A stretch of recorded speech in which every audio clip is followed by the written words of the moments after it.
Hey there, and welcome.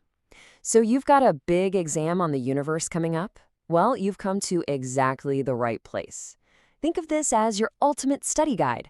We're going to hit all the high points, the stuff you absolutely need to know so you can walk into that test feeling ready to go. All right, let's jump right in.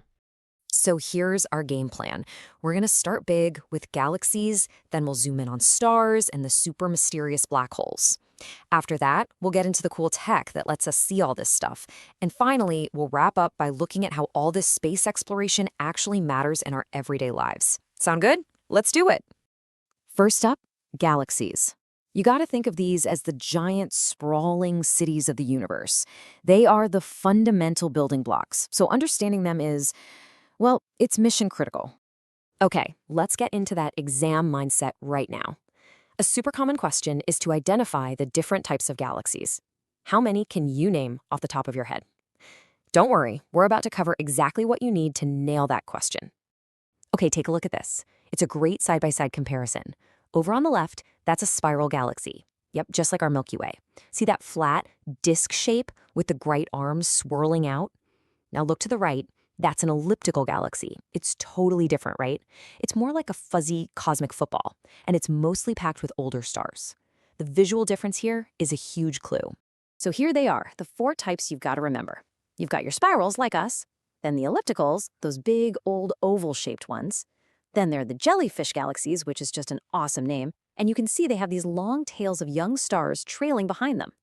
And last but not least, you have the irregular galaxies. They're pretty much what they sound like. The beautiful cosmic rebels with no defined shape. And this table right here, this is pure exam gold. These are the stats for our home, the Milky Way.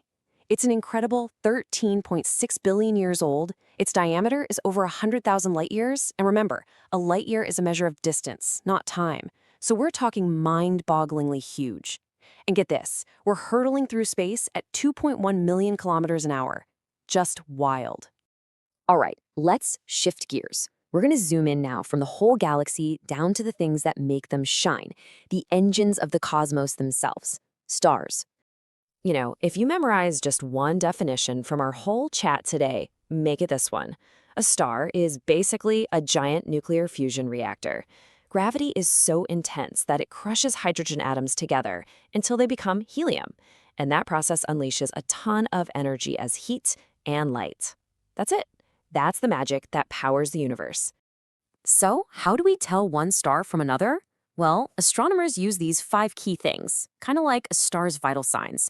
How massive is it? How bright is it? What color is it? And what's its temperature? And, of course, how old is it? This is how you end up with all the different types, like giant blue stars, old red ones, and tiny dense white dwarfs. And what about our star, the sun? Well, it's classified as a yellow dwarf. And you'll probably want to jot these numbers down for your notes. Its surface is about 6,000 degrees Celsius, but the core is a staggering 15 million degrees.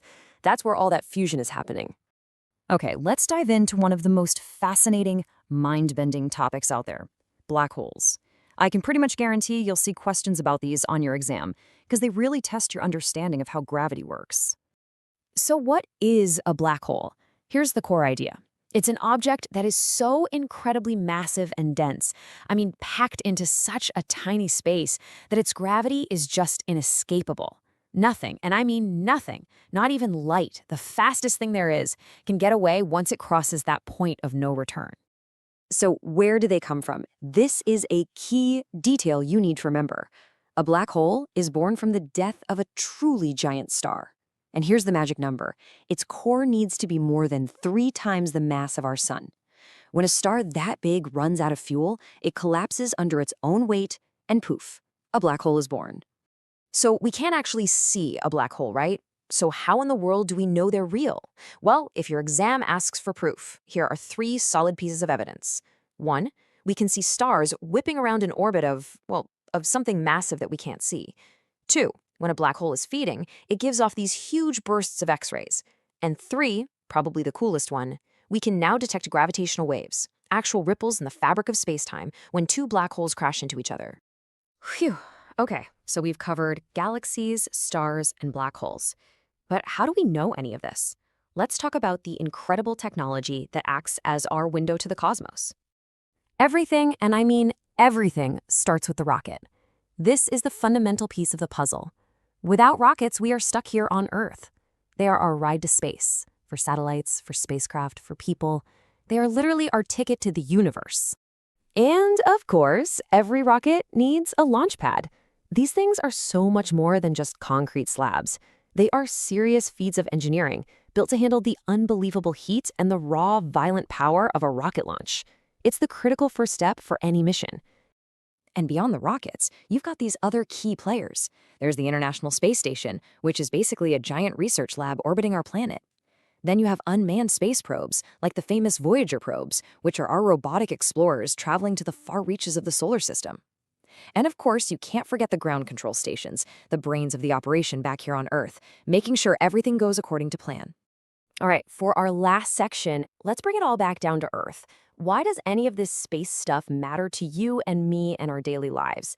You'll often get application-style questions on exams, so this is definitely good stuff to know. And here is a perfect example: weather forecasting. The reason you can pull out your phone and get a pretty darn accurate weather report is all thanks to satellites orbiting up there in space. They're constantly monitoring our atmosphere, which helps us predict everything from a little bit of rain to major life-threatening hurricanes. So let's do a final review.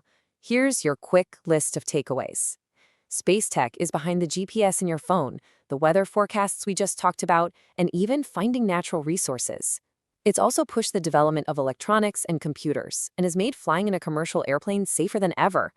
The impact is literally all around us. And that's a wrap on our crash course. We've hit galaxies, stars, black holes, and the tech we use to explore it all. So I'll leave you with one final thought to chew on. After all this, which single piece of space technology do you think has had the biggest, most transformative impact on our lives here on Earth? It's a fun question to think about. All right, go crush that exam. You've got this.